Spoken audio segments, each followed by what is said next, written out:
This is J. Krishnamurti's first public discussion in Madras, 1977-78. Is it possible to have a dialogue, which means conversation between two people? But that's not possible because there's so many of us. So how shall we communicate with each other about things that apparently or seriously concern our lives? So, since you have taken the trouble to come so early in the morning, what can we talk over together that has real significance in one's life? Not some theory, not some abstract subject, but actually concerns our daily living, our daily relationship with each other, our sorrows, affections, and pains, and anxieties. Amongst all these things, what shall we talk over together?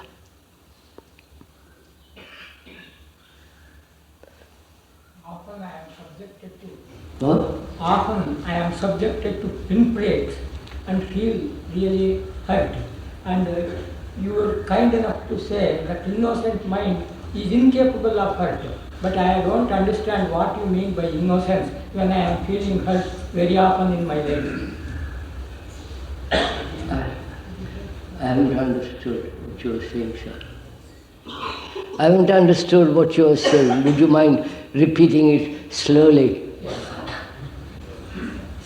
I am subjected to pinpricks very often in my life. You were kind enough to say that innocent mind is incapable of hurt. I understand hurt, but I cannot understand the innocence. Cannot understand? Innocent mind. Innocence. The mind which has not been hurt. You are often subjected to painful things in life, and you don't understand what it means to be innocent. Is that it? What is the difference between sleep and meditation? And can sleep be converted into meditation? What is the Difference between sleep and meditation? sleep and meditation? And can sleep be converted into meditation? Can sleep be converted into meditation? Lovely questions. Sir, one question more, sir. Sir, seeing the content of the consciousness is not the emptying the content of the consciousness. And if it is so, why the essence has not come into being?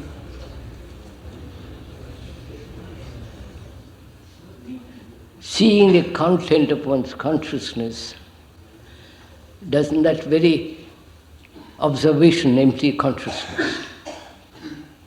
Right? Yes. Yes, sir? I must preface the question, please. In the life of the usual man, there is dilemma, in the form of I, the separative self-sense. Its dominant activity in consciousness serves to contract everything else in consciousness, or severely distort it. Most unfortunately, the heart, metaphorical heart. Yes. It seems to me that traditional methods have failed, and theories have failed, to bring about a lasting release of this contraction or dilemma, because they are in themselves only contraction and dilemma as well. My question then is, sir, can we this morning find some movement, some natural event in consciousness to bring about the cessation of that thought or thinking which is the separative self-sense. You've heard all the questions, so I don't have to repeat it.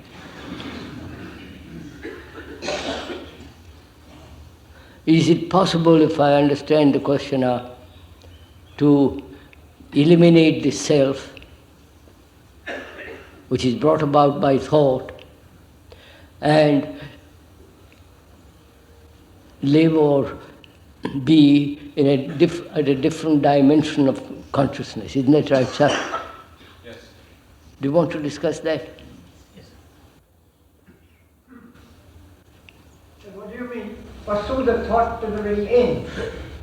Pursue thought to the very end. What do you mean by it? Sir, forget what I mean anything. Because I'm not, it's your life, not my life. How do you live your life? What does it mean? You have so many number of years to live,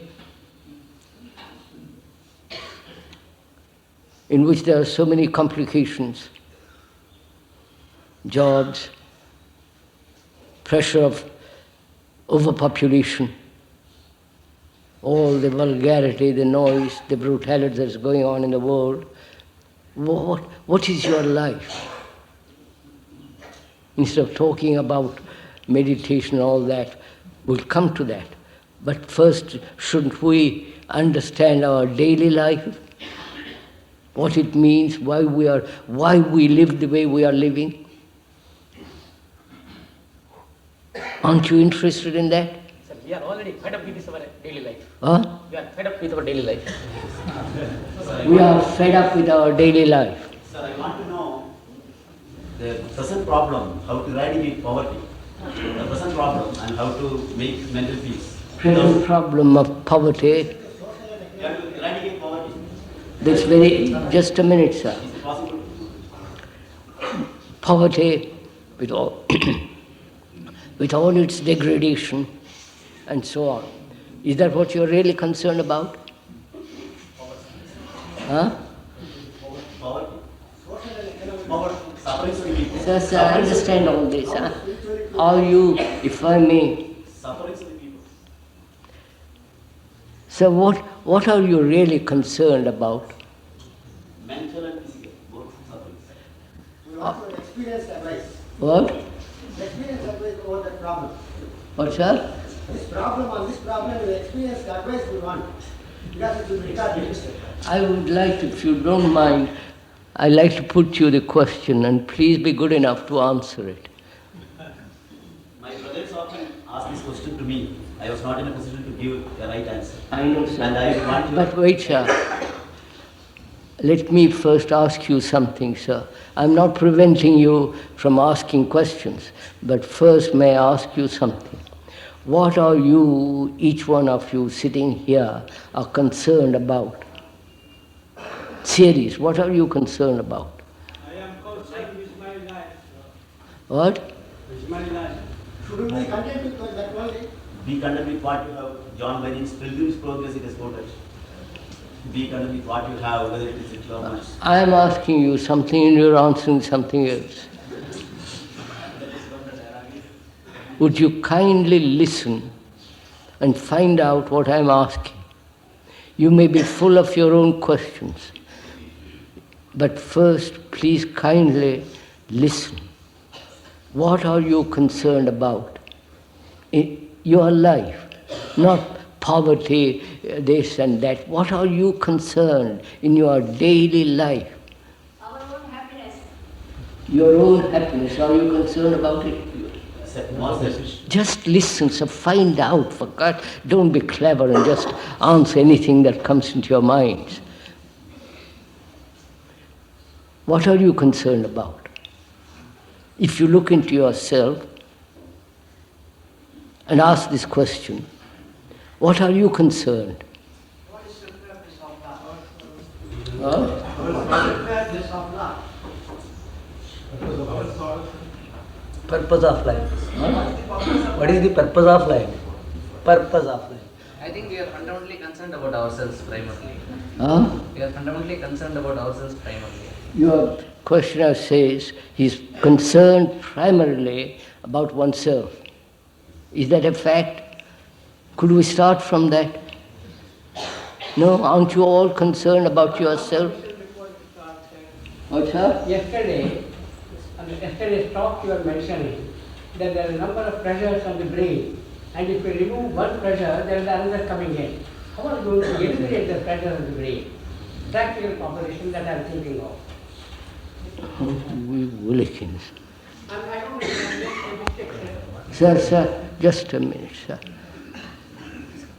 It's the most extraordinary audience.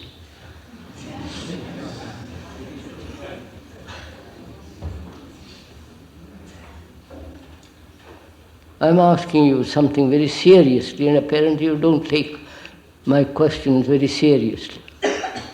I'm asking you, what is your daily concern in your life? Is it that you want more money? Just listen, sir, for God. Listen to somebody what he has to say first. You want mental peace. What, sir? Mental peace. You want purification of mind. You want mental peace. Is that your concern? I'm not concerned about food. What? I'm not concerned about food for the time being.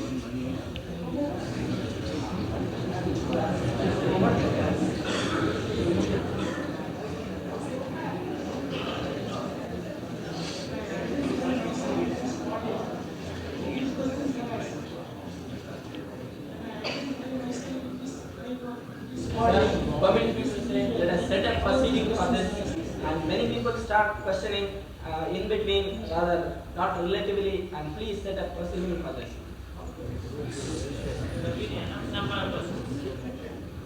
I wonder why you have come this morning.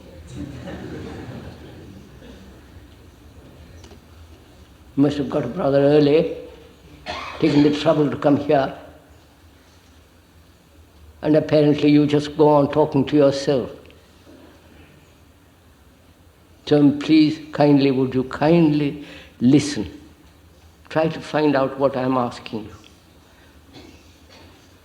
What is in your life, in your daily life, earning, going to factory, office, business, law, and so on, what is your chief concern in your daily living? Just think about, don't answer it immediately. Please give me, what's your chief concern? Don't invent something, sir. Apparently it's one of the most difficult things for you to pin down and find out what you are deeply concerned with in your daily life. Is it sex? Is it money? Is it relationship? Is it that you are unhappy? Is it that around you there is so much poverty, so much degradation? And are you concerned with searching or trying to find out what truth is? What are you concerned about?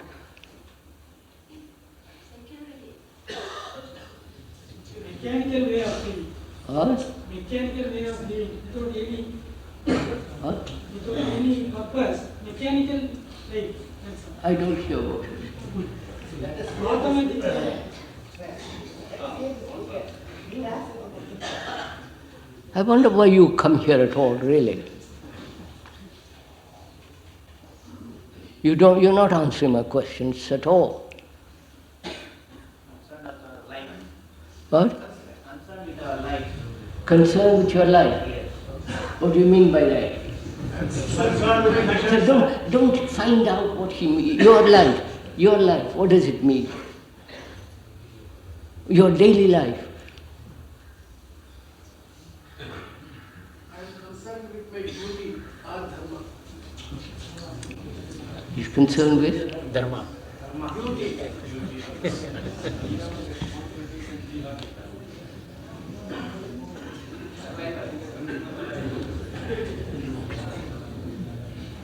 The actual love is not visible.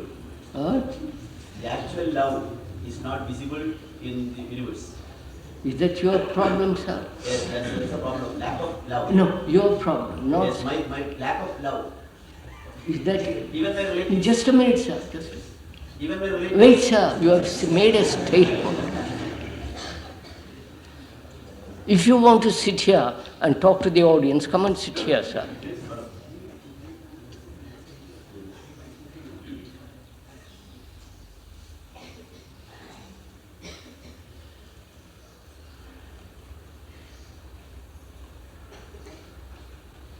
Apparently, you have never asked that question of yourself. What is your deep problem while you are living in this world? What is your problem? One says it's lack of love. Somebody says lack of relationship.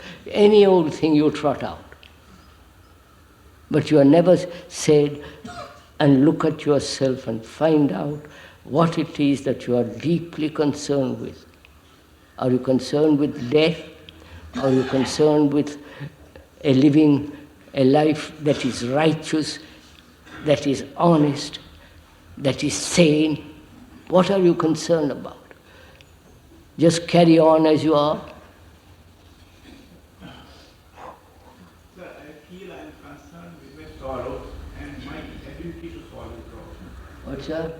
I feel I am concerned with my sorrow and Oh, my you are inability to concerned- solve it and my inability to understand. You are concerned with sorrow.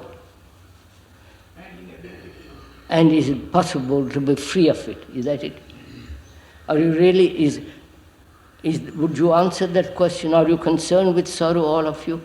Yes, sir. Now, don't say yes quickly. No, sir. We are not concerned with sorrow. All the time we are seeking pleasure, but there is lot of disturbance in this world. Everywhere we seek it. So, what are you All the saying? time, every one of us is seeking pleasure, That- fundamentally and first of all. So, And there is disturbance everywhere. yeah.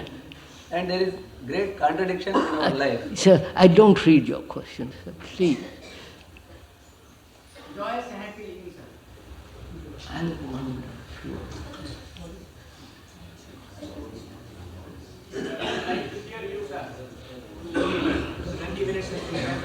Sir, would you mind talk amongst yourself, get over it, and I'll wait.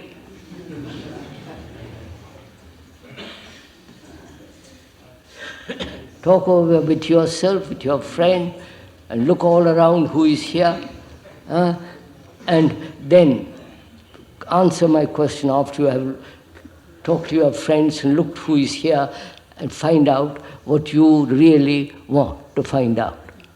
What is it? Why are you here, sir? Why are you here? Would you kindly answer me that simple enough? Why are you sitting here so early in the morning, taking all the trouble? Why? I recognize that the whole movement of my life is distorted, is not real. What, sir? I recognize that the whole movement of my life is not truthful, is not real, is distorted. Yes, sir. So the questioner says, I see my whole life is distorted, dishonest,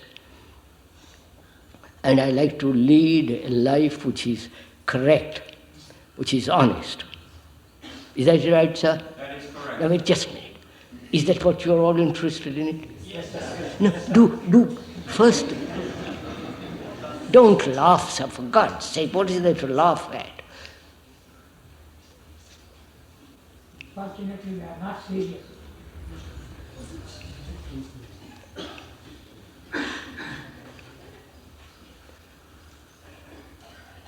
How many years we learn? Sir, look, please just listen, sirs. Don't you know that one leads a terribly hypocritical life? Say one thing and do another. Go to temples and cheat somebody. Talk about God and this, that and the other. take vows and go to Tirupati or some awful little temple and lead an ugly, brutal, daily, violent life. That is contradictory, that is a way of hypocrisy. Are you aware of this?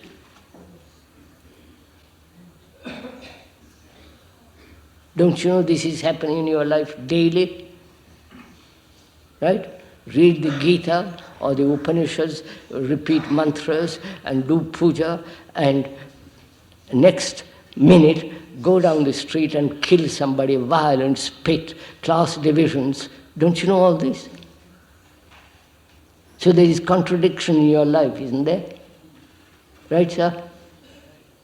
Which means, unless you lead an integrated life, you live a life of hypocrisy. And so can we talk about that?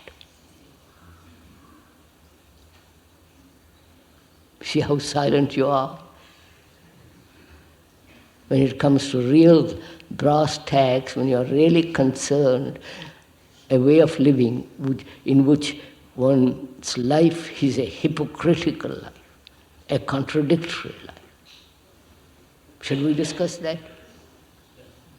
No, so if you discuss with me, don't pretend. Don't try to slur over, cover up your ugly life. We are going to, if you want to find out how to live a life that is whole, that's not broken up, that's not hypocritical. So don't take notes, please. Please don't take notes, sir. Then you can't listen. You can't listen and take notes. So if you don't mind, either take notes or don't listen and go out.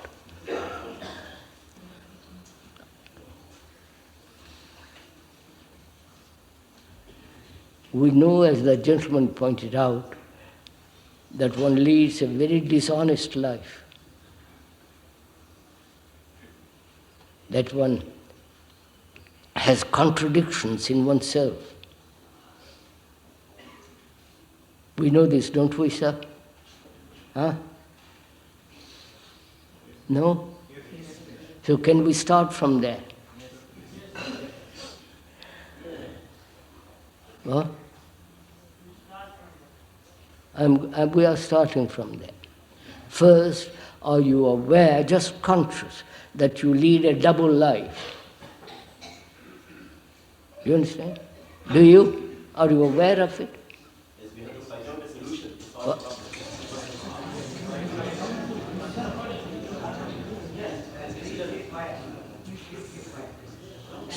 Sir, may I ask you, don't duck your head, sir.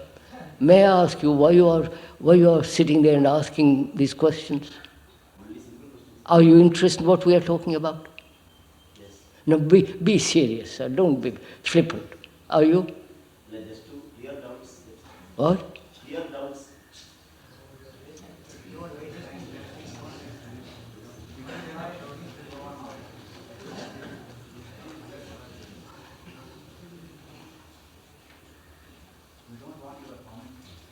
Let us listen, please.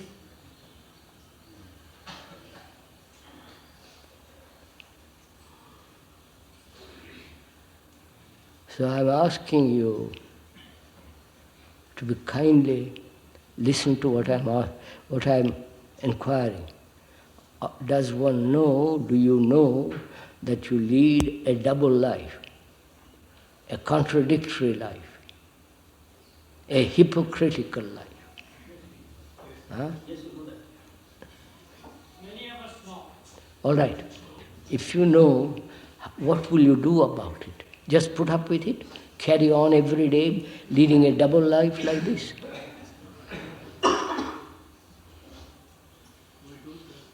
Huh? We are not victim to it, and just react. I understand, sir. So what will you do, sir?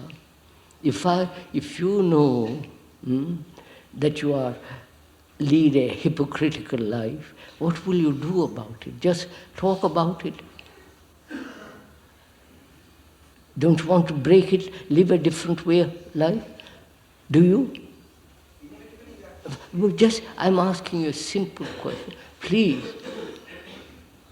does one know first that one leads a double life, say one thing, do another, think something, and do quite the opposite? Now, that way of living is a hypocritical way of living, isn't it, sir? Now, and that way of life brings a lot of problems, doesn't it? Let me just point out one thing. Actually, I don't understand that I am hypocrite. That you are? Actually, I don't understand. I don't understand that I am hypocrite. Although, intellectually, I sometimes see that this is hypocrisy. Yes. Intellectually, the gentleman says, I see my way of life is hypocritical. My way of life is distorted, confused, intellectual. Now, what do you mean by that word intellectually? Verbally? Huh?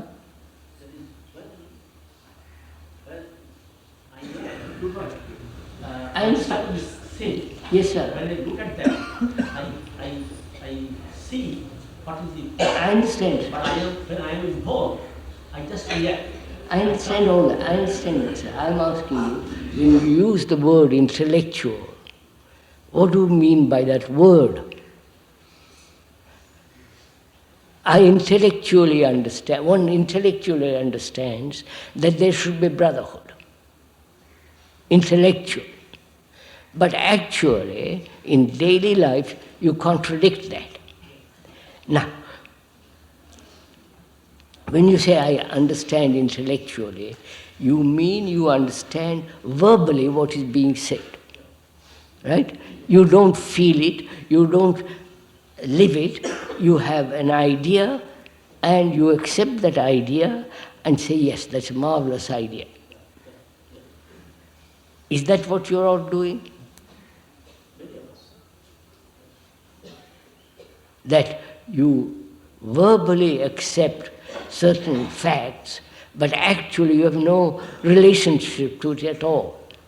You just repeat the words and live quite differently. Are you aware of this? Do you know this? Put on namam or whatever you do, puja, which has no meaning, but carry on.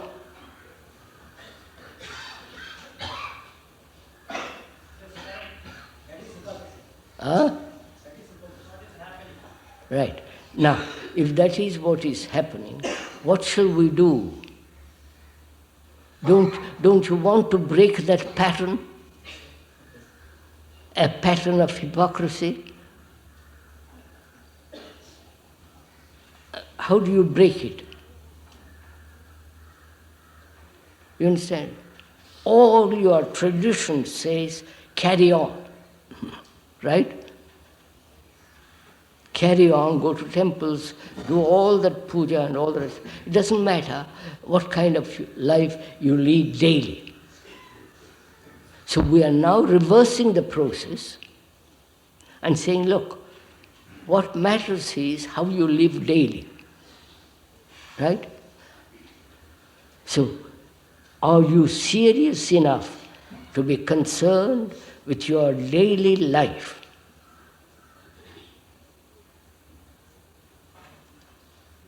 Are you seriously concerned in the change of your daily, miserable, contradictory, hypocritical life? Then if we are, then we can discuss, then we can go into it and help each other to break down. But if you are not interested, then it becomes very difficult.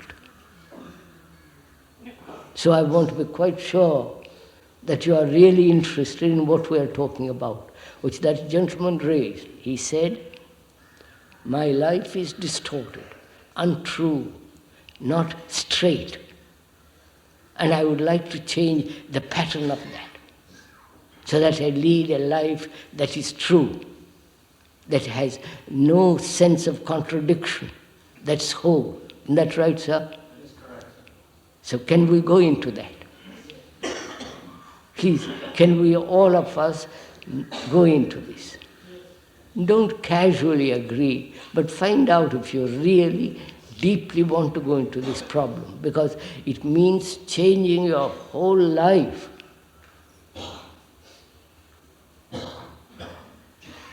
If you say, I want to live the way I'm living, complete callousness, brutality, indifference, without any affection, hypocritical, then you're perfectly welcome to live that way. I'm not saying you shouldn't. It's up to you. But if you want to find out a way of living in which there is no contradiction, which is not hypocritical, which is whole, then it's worthwhile talking about, and we'll help each other. Right, sirs? Is this what you want?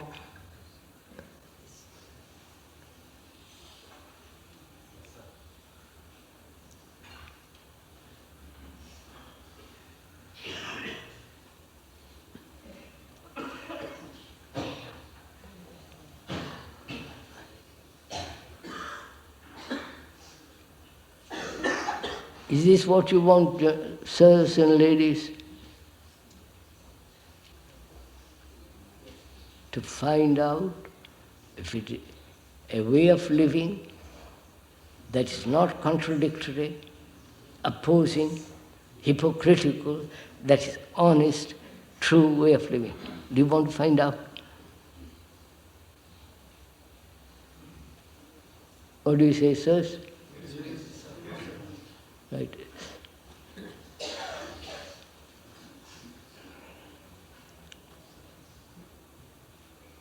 Why is there in our life contradiction? Why is there contradiction?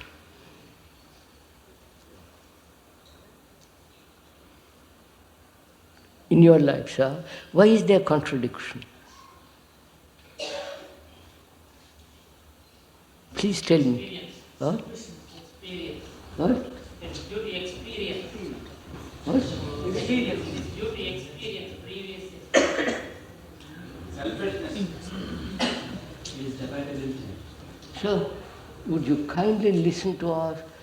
That is, I say, why is there in one's life a contradiction?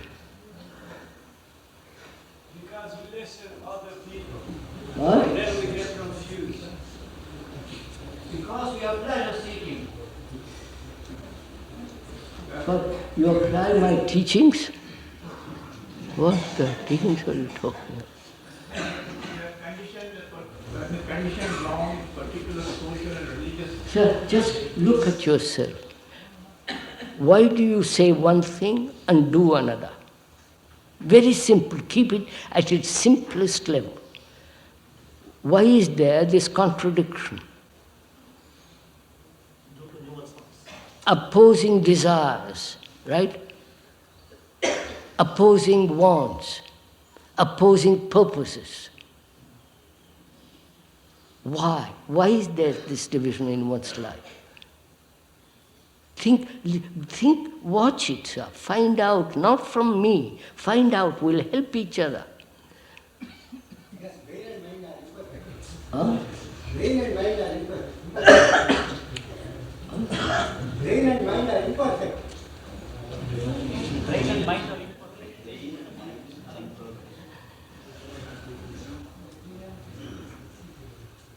It's possibly because we have desire, and at the same time we have an idea that we should not have desire, we should be So- clean or something like that. You understand, sir? You want something and you fight against it. I'm asking you, why do you fight? Why do you have an opposite desire? If we could understand this one thing, then perhaps we'll clear up a great deal. You know what desire is, don't you? Huh? Don't you, sir? You know what desire is? Huh? wanting a shirt, wanting a car, wanting a woman, wanting pleasure, wanting to have better position in the world. Desire. You understand? Desire. Now, please listen. How does desire arise? Not for a car or for a good clothes, or for desire itself. How does it arise?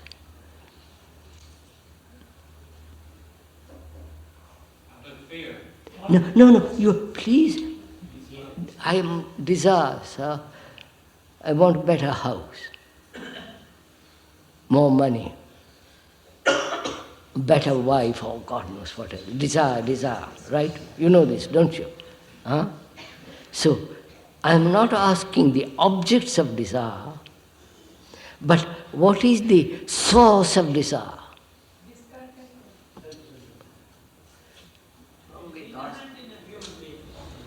Comparison with others.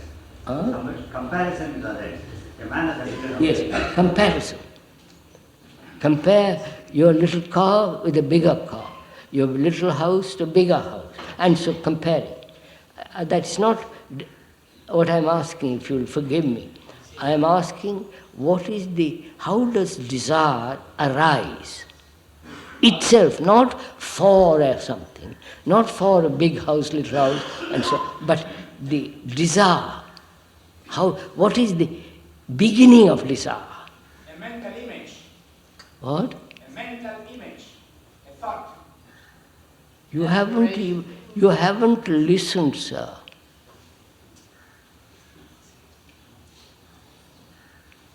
Self-fulfillment. What? Self-fulfillment.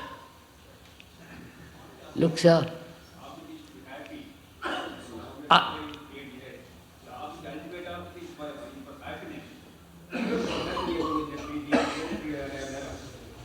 Psychology and biology and security makes us to have this relation. Sorrow.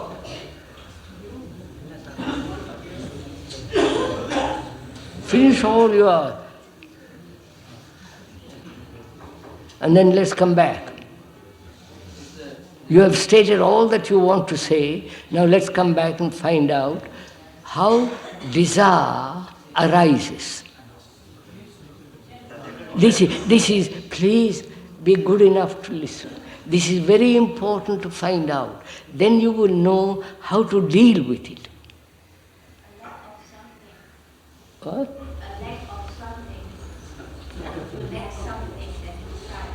Like something.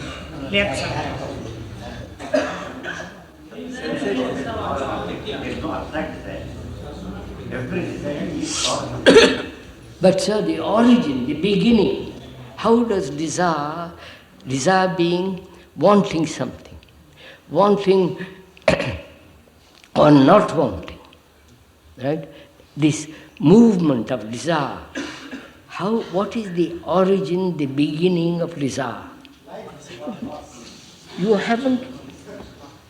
Sir, we do not know about that, sir. It's very origin of it. We can only know about the objects we are going to. Yes, now... The origin, I am not aware of that. I'm come to that, just the point. So I'm trying to go into that. How does desire arise? Because unless you find out contradictory desires, then you battle with contradictory desires. But if you find out the beginning of desire, sir, then we can go into it further and deeply. Now I'm going to go into it, if you'll kindly listen. You're ready to listen. You're not ready to find out. You're ready to... That's your culture, that's your training, that's your religious upbringing. Listen to... You don't want to think for yourself, but accept what others people say. Shankara, this person, that person, doesn't matter your pet guru. All that you are concerned is, tell me what to do. Not find out. The origin of desire is reaction.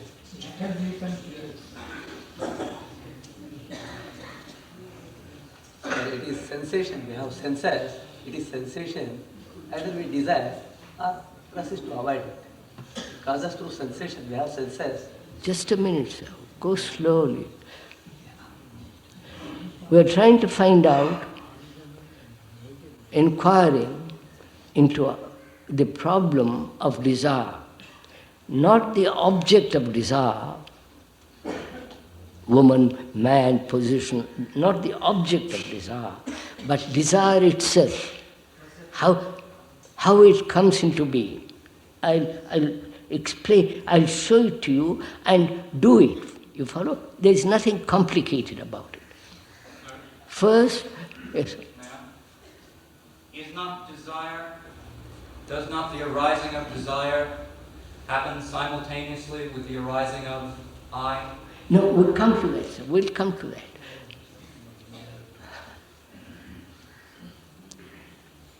First, there's perception, isn't there? Seeing something, right? Seeing a better house, right? The seeing, then there is sensation. Go slow, do it, watch it. You see a car, you see a woman, you see a man in big position, authority and so on. You watch, you see that. From that there is sensation. Then you touch it, contact, seeing, contact, sensation, right? Right, sir? Right? I see a car, touch it, like it, sensation. From sensation, a thought says, I like it, I want that. So please listen. Seeing, contact, sensation, then the desire, then thought saying, I like that, I like to have more of it. So the whole process is contact, seeing, contact, sensation, desire. Right? Right? That's very simple. You can watch it yourself. You see a nice house, then there is sensation, right? From that sensation, identification with that object, and say, I like to have it. Right? That's very clear. Right? Right, sir? Blind man, can he What? Blind man, can he see? Blind man, Blind man, can he see? Blind man. Blind person. Can a blind person see? Can a blind person see? When a blind person doesn't see, but he feels, you're not blind, so please don't.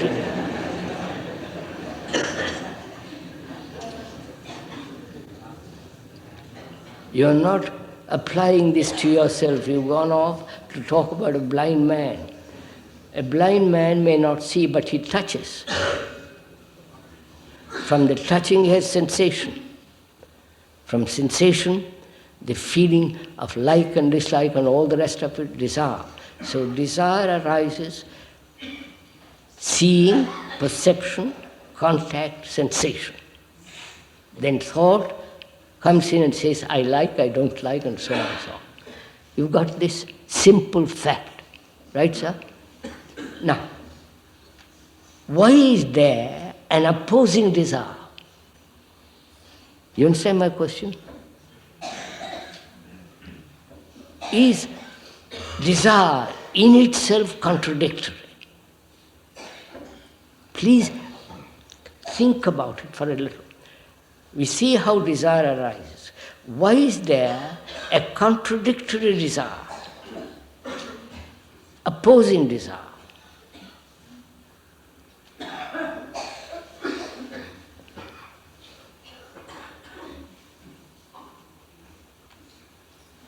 Answer me, all of you. Difference in intelligence quotient. Huh? Difference in intelligence quotient. Difference in? Intelligence quotient. Intelligence.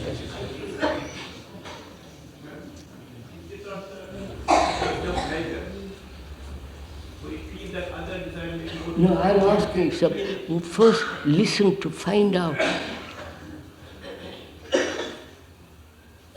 We understand the nature of desire, right? I'm asking a very simple further question. Why is there an opposing desire? Wait, listen. And is desire in itself contradictory?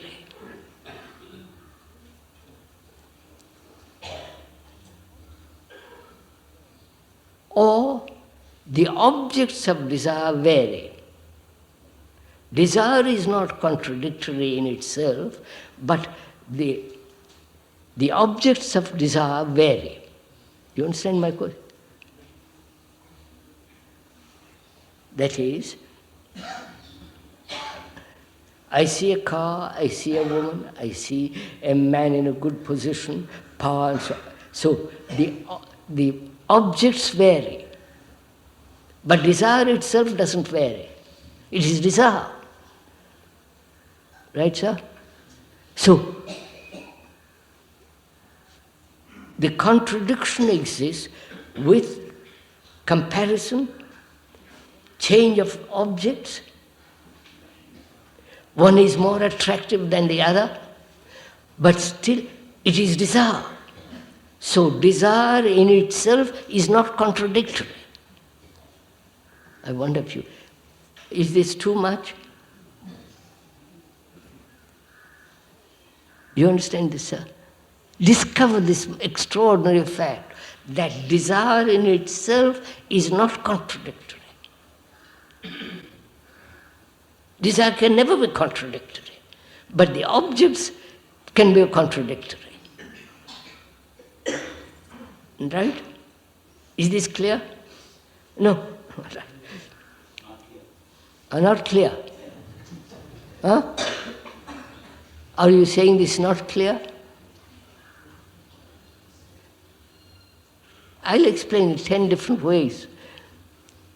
But the fundamental thing one has to understand, that desire in itself is never contradictory. That's a marvelous thing to discover for yourself. Sir, perhaps if you would explain not the how of desire, but the why, perhaps it would be clearer. Why? Yes, the why of desire, not the how. Why of desire, not how. And you don't repeat. I understand. Why of desire? That's our whole nervous organism. Everything is geared to sensation, sensory perceptions. And from sensory perceptions, desire arises. We went into that. That makes no sense to me, sir. I'm sorry. What? It makes no sense to me what you say. I cannot put that together logically. There is some other element that I cannot touch. That's There is no other element, sir. You see, don't you? You see a big house. Let's take for that. From that, there is sensation, isn't there? The seeing, there is sensation. Natural sensation, like putting a pin in your leg, it hurts. So there is seeing, sensation, right? Then there is contact. Either you touch it or sensory touch it. Then from that, desire arises when thought says, I like to have that. Why does thought say that? Why? Because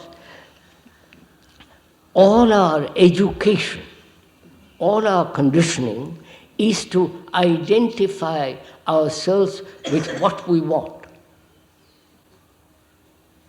Right? I want the big house. So desire is identification with the object of desire. The object of desire. There is nothing complicated. There is nothing that's not logical.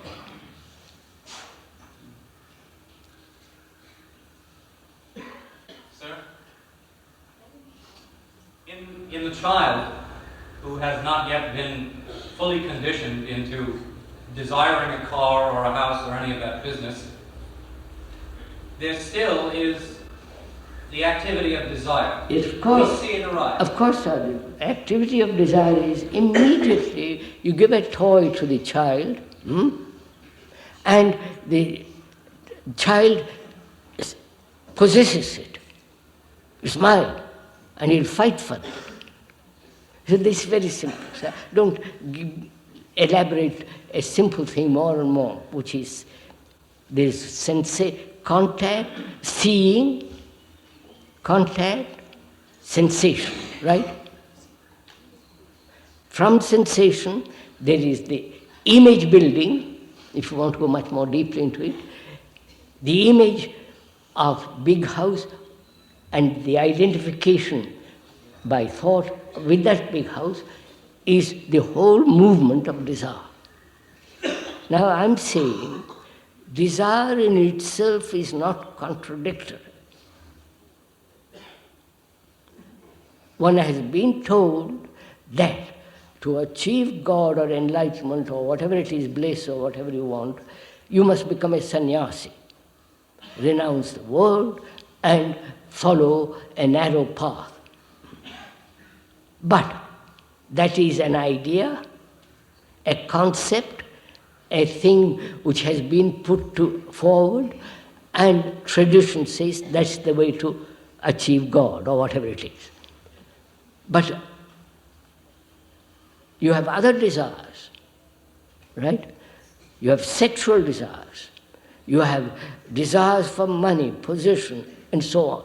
So there is contradiction, right? You follow this? To serve God, you must become sannyasi. But your daily life is much stronger than the other. So you have a contradiction, right? Now, why do you have the image or the picture of a sannyasi? And that is, a monk can only achieve Godhead. Why? Why do you accept it? Which may be totally wrong. Right? Why do you accept it? The vibration of your speech. Huh? The vibration of your speech will influence the people. The vibration of your speech will influence the people. Influence.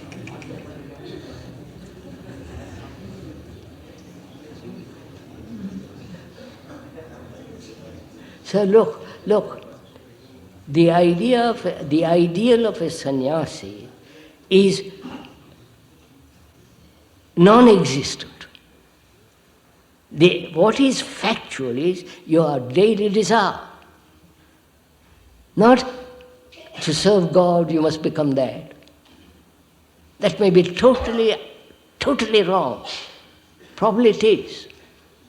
So you have to say, first I will only deal with the fact, the actual, not the supposed way of living.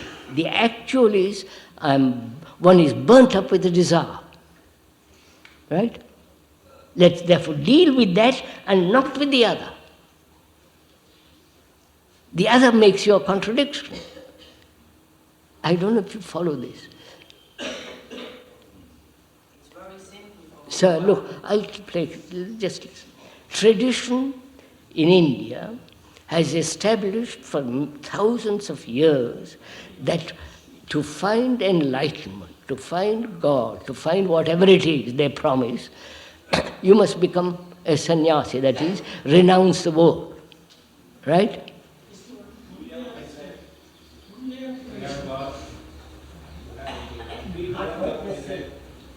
The tradition says this, sir. I am not saying it. Tradition says this. Now that has been established. But human beings are devoured by desire, right? Which is the fact, which is the actual. We are full of desire is a fact. That is the fact, and not the other. So you have invented something opposite from your daily life. And therefore there is a contradiction. Whereas if you say, look, I'm only concerned with the desire and all the implications of it, dealing with facts, then there is no contradiction at all. I wonder if you see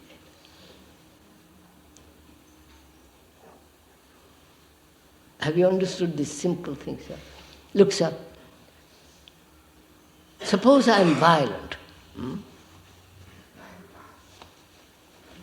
angry, jealous, full of hatred and all the rest of it. Now why can't I deal with that without having the opposite of it? You understand my question, sir? I am violent, but all of you, including the gurus and the Mahatmas, all said, live a way of life which is non-violent. The way of non-violence is fictitious, it's not real. What is real, actually, is that I am violent. Right? I have to deal with that, not with non-violence. But your whole tradition says, deal with a fictitious non-violence. I wonder if you understand this. Huh? That's simple, sir, isn't it? So, you have eliminated the contradiction. So you're only dealing then with facts. Right? That is, I'm violent. I'm violent. Therefore, my mind is free of the opposite. Because I'm only dealing with what actually is going on. Not with supposed non-violence, which is nonsense. You follow? So I've eliminated contradiction. I wonder if you see this. Do you see this, sirs?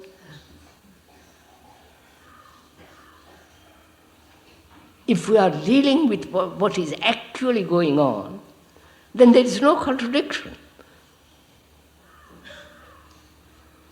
Suppose I have cancer, and the doctor says, the surgeon says, you must be operated. But I'm frightened.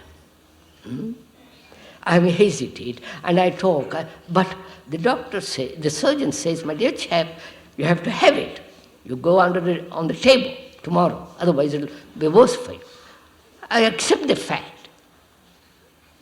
But if I live in a world of non-facts, as most of you do, then there is a contradiction.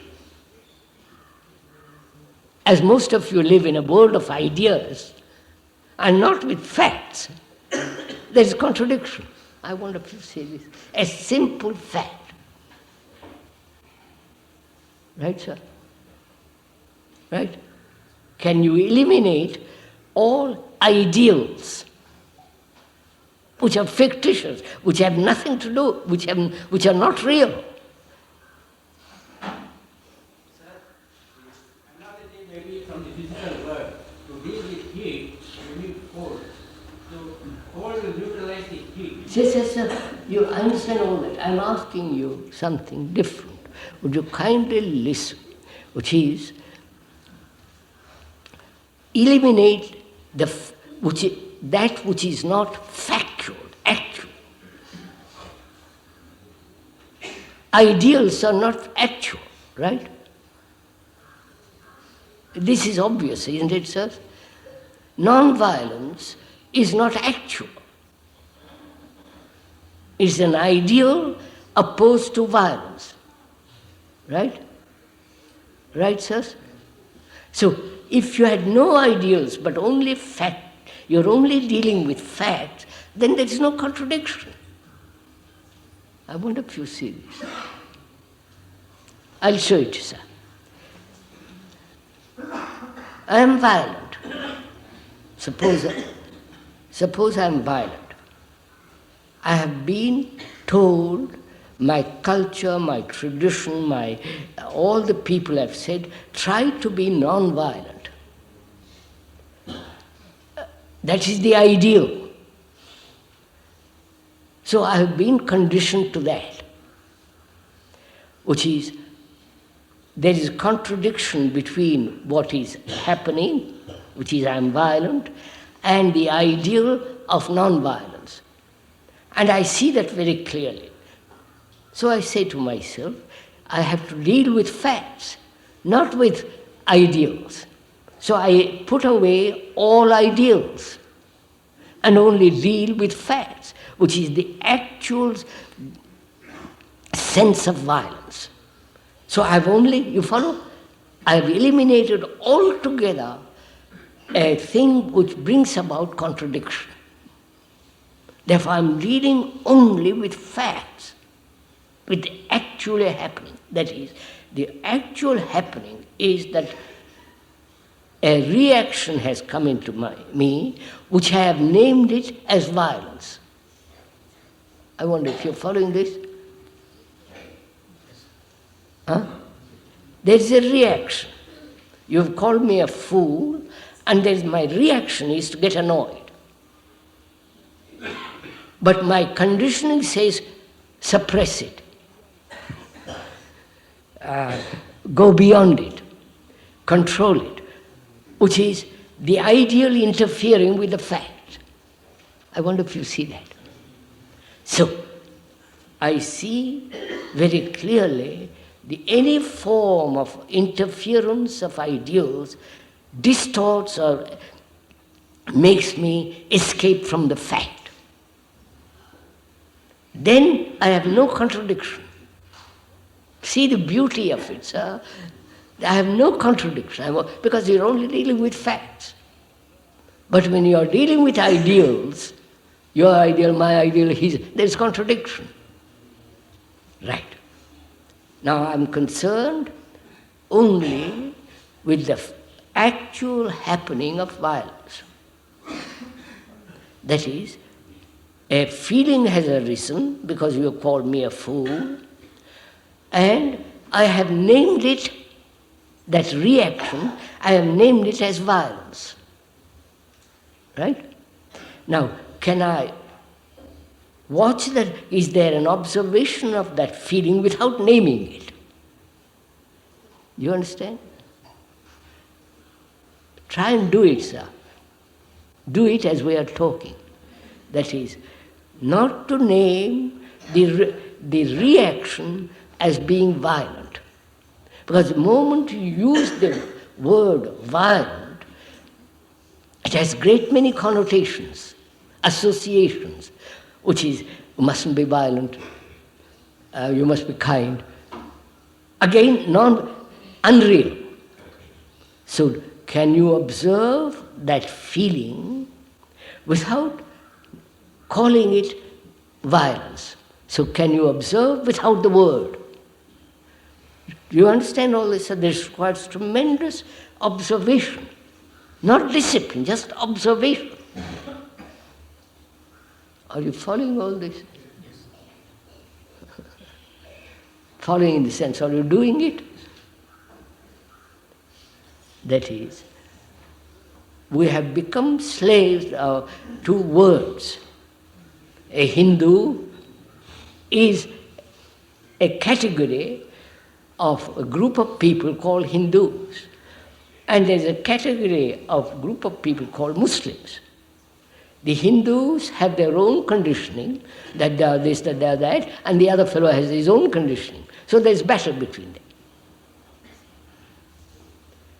So,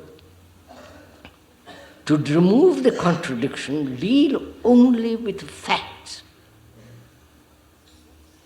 not with fictions, not with ideals. Right, sir? That is, I am violent. That act of observation is not clear. You say something observed, but violent. How to? I'm going to first see the problem as a whole. Then we'll deal in detail. That is, desire in itself is not contradictory. The objects of desire vary, and therefore the contradiction lies in the objects. So, that's one point. The second point is, contradiction exists when we are not dealing absolutely with what is actually happening, which means elimination completely of ideals. But which is very difficult because you are conditioned from childhood to have ideals. Ideals of non-violence, ideals of nobility, ideals of sannyasi, ideals.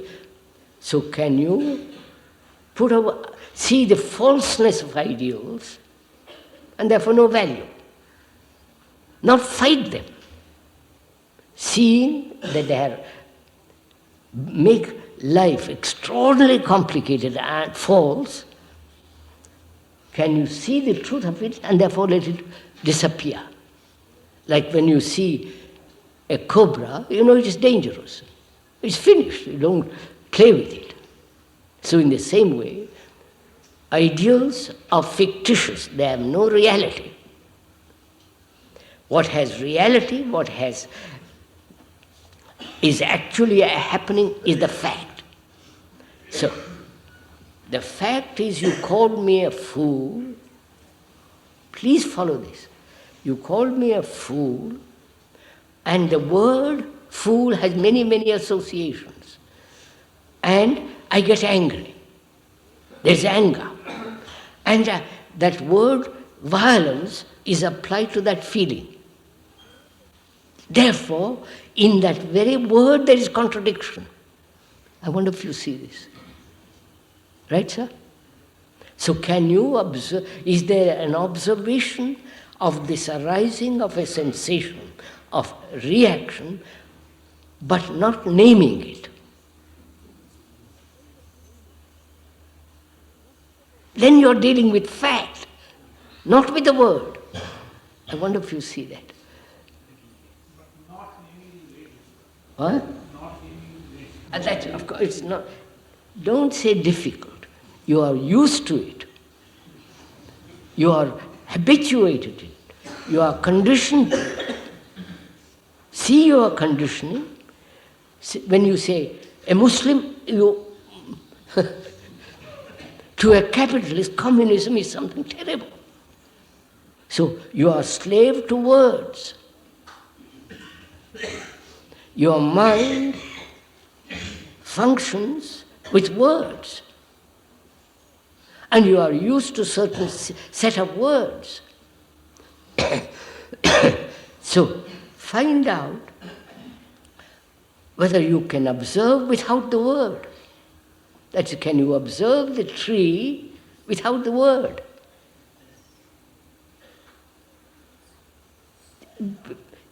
Find out. Then you will see that you can observe a woman, a car, a tree, a sunset, without the word.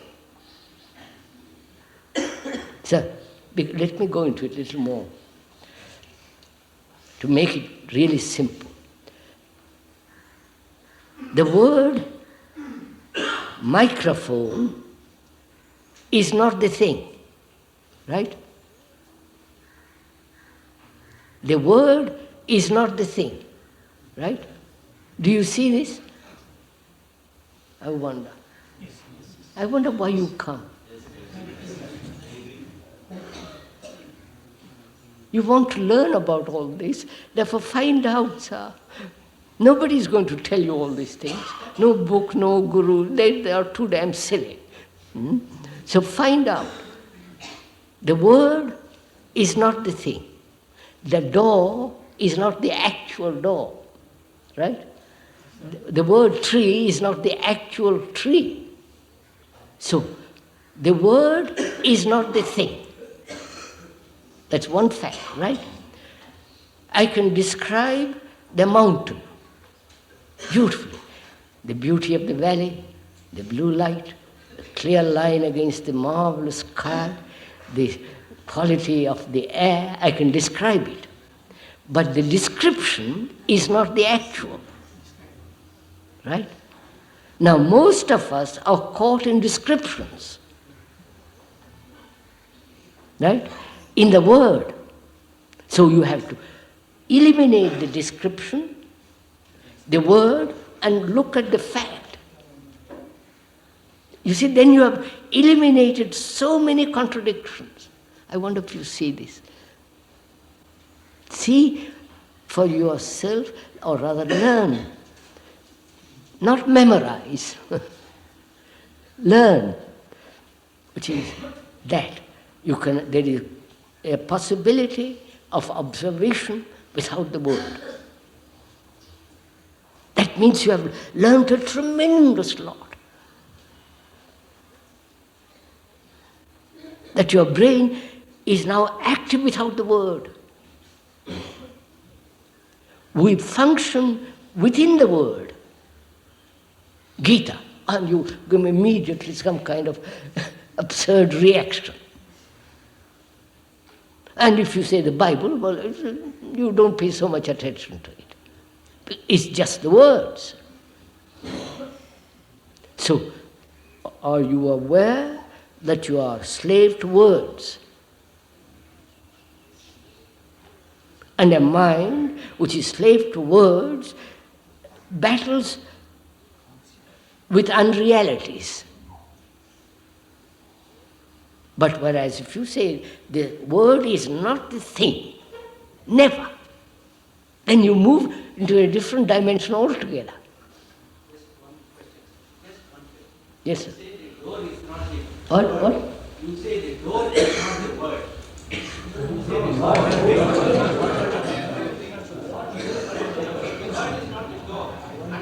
Word tree is not the thing tree. Then if you remove the word, is the door and the tree one and the same?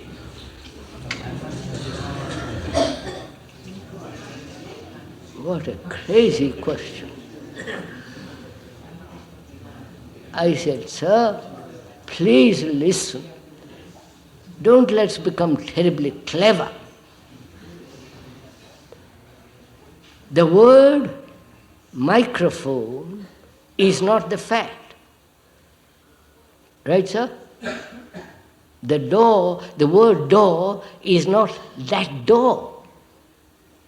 When I point to that and say that's the door, then the word identifies itself with the fact, door. But the door remains, but the word is.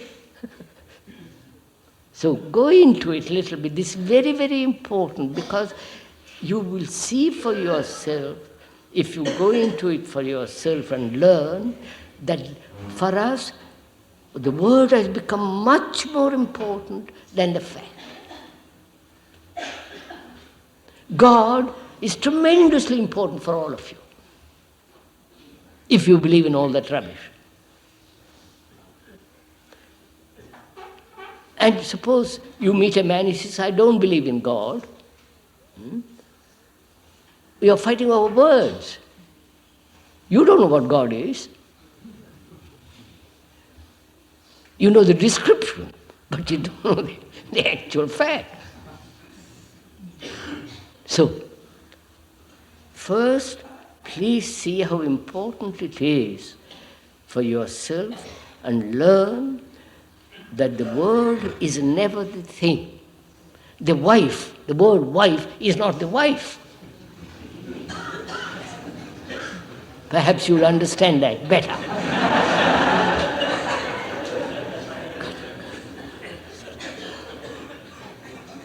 Just a minute.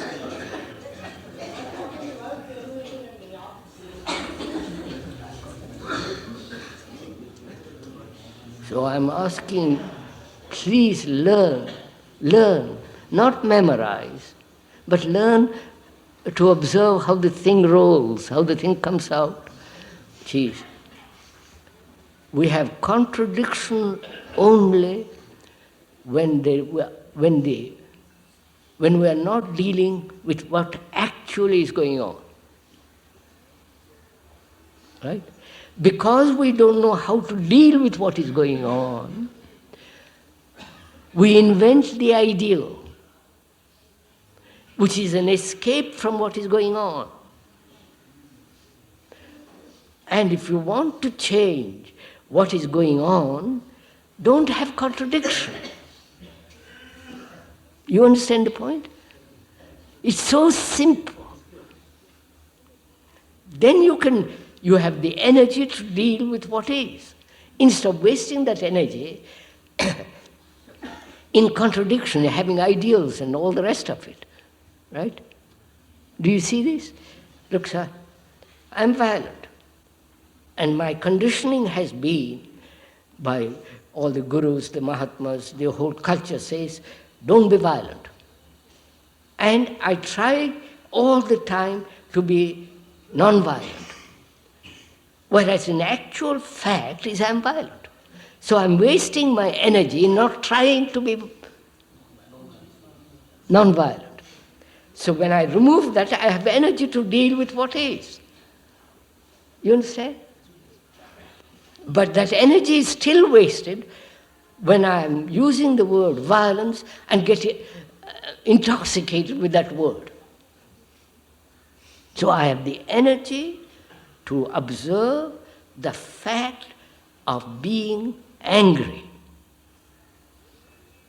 And I won't use the word anger, because the word is not the thing. But wait, let me finish. Don't interfere. The word is not the thing. Therefore, there is only that reaction. Not named it. Moment you name it, it becomes stronger. Right? You are strengthening by naming it, by associating through that word the past. Therefore, you are giving it strength. Whereas if you don't name it, it's like any other, it soon dissipates. You've got this. So you have eliminated altogether contradictions. You're only dealing with what is actually going on. What is actually going on is poverty. Now, please listen to it.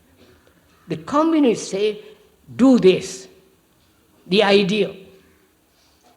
The Congress people, the Janata, this and that, all dealing with ideals, never dealing with the fact, which is poverty.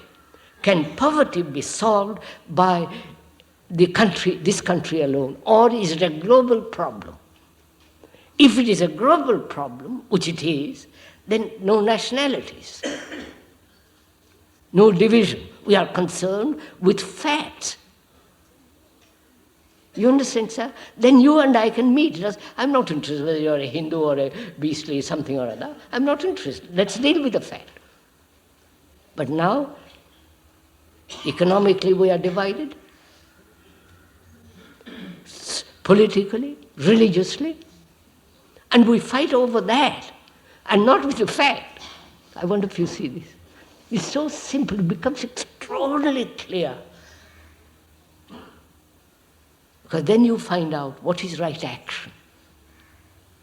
There can be no right action as long as you have ideals. Right, sir? Good. Have you learned something this morning? No, please listen carefully. Learned, not memorized. See the difference between memorizing and learning. You will memorize by listening what I have said, like a schoolboy learning mathematics. But that's your tradition, that's your conditioning. Everything turn into memory. And repeat. Whereas if you are listening and learning, it is not accumulating memory, you're learning. You're moving. I wonder if you see that.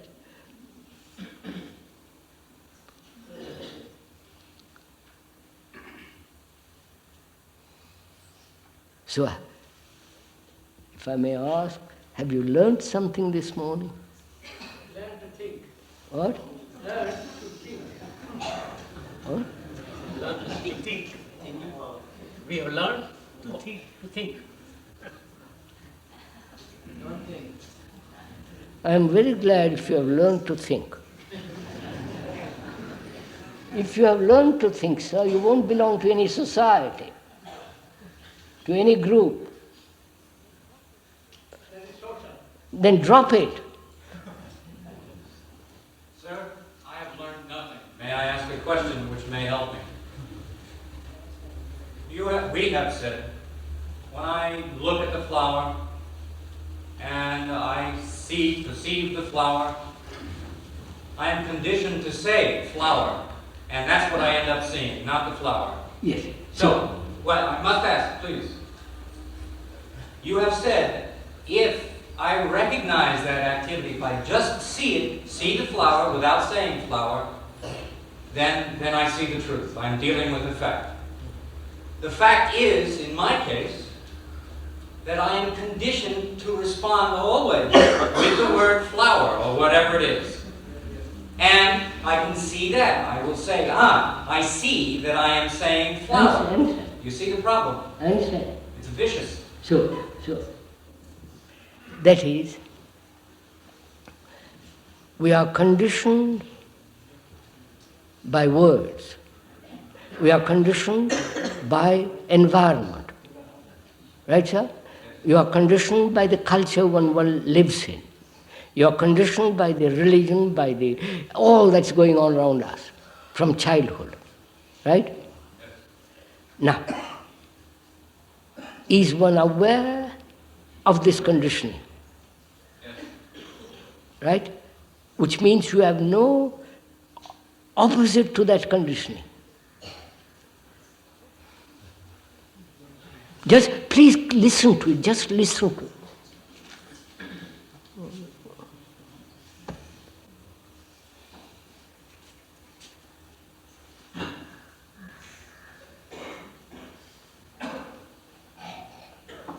Gentleman asked a question, very simple.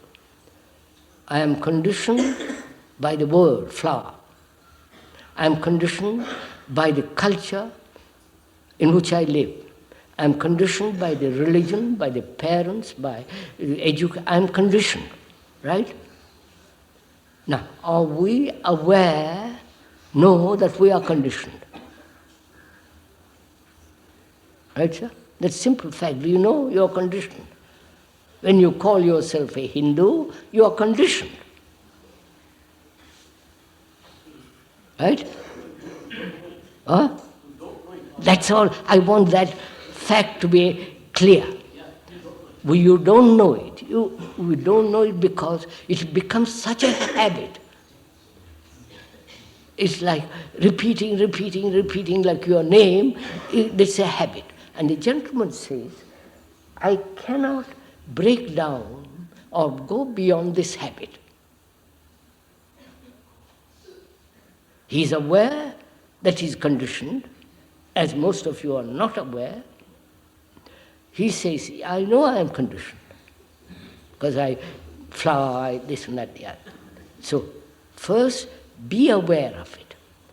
And if you have an ideal, please listen, if you have an ideal that you must go beyond it, then you have a contradiction. Right, sir? Yes. So, remain only with the fact that you are conditioned. Right? Yes. Now, how do you observe that fact? Learn, please learn. How do you observe that fact that you are conditioned?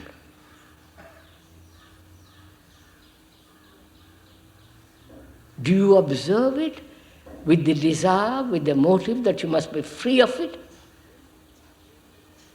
Then if that motive, that desire is to be free of it, you have created a contradiction. So can you be free to observe without a motive?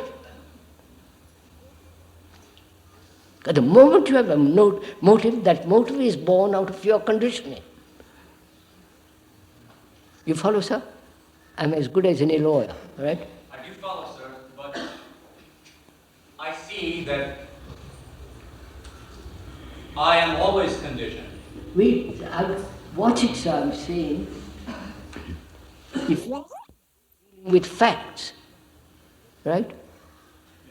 Yes. See that clearly. So, are you free of motive?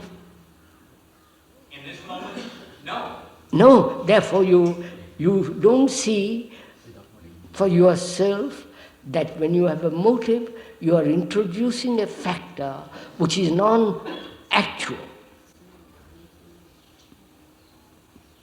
I'm conditioned to have the motive, though. No, don't. No. The word motive means to move. Now, let me go into myself. I'll explain to you, perhaps you'll see it better. I realize I'm conditioned. Actually realize, not just verbally say, yes, I'm conditioned. I'm conditioned because I was born in India, as a Hindu, as a Brahmin, and all the rest of it. I'm conditioned by the Western culture, I'm conditioned by etc., etc. Now, that is a fact. That is the actual daily fact that I am conditioned. Now, I explained I am conditioned, and the result of that conditioning is I am separate from humanity, right? I know all the reasons why that conditioning is dangerous. But it is still a descriptive, right? So, can I look at my conditioning without any kind of motive, which is to be free of it, which is to rationalize, just to observe it without any motive? Unless I do that, I will only move from one conditioning to another conditioning. So, the importance is to find out, is it possible to observe without motive? If you say it's impossible, then you give up. Throw in the sponge and walk away. If you are serious, if you are really earnest, want to find out the truth of things, you have to find out if you can live without a motive.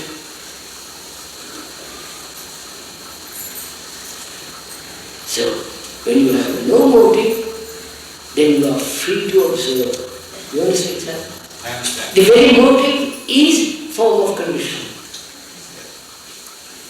So when you eliminate motive, you also eliminate conditioning. It's too difficult, sir. It's too difficult. The moment you use the word difficult, you are preventing yourself from learning.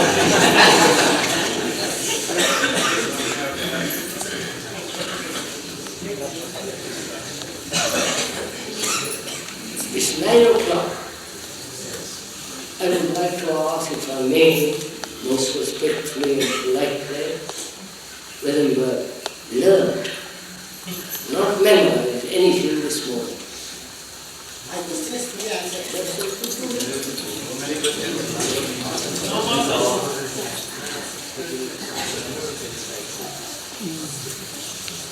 Have you learned anything, sir? Yes. Which means you have really understood in your heart, not verbally, in your heart, that contradiction exists when you are not facing facts. That's why if you learn that one thing, you have learned a tremendous. That means you have eliminated in life the opposite.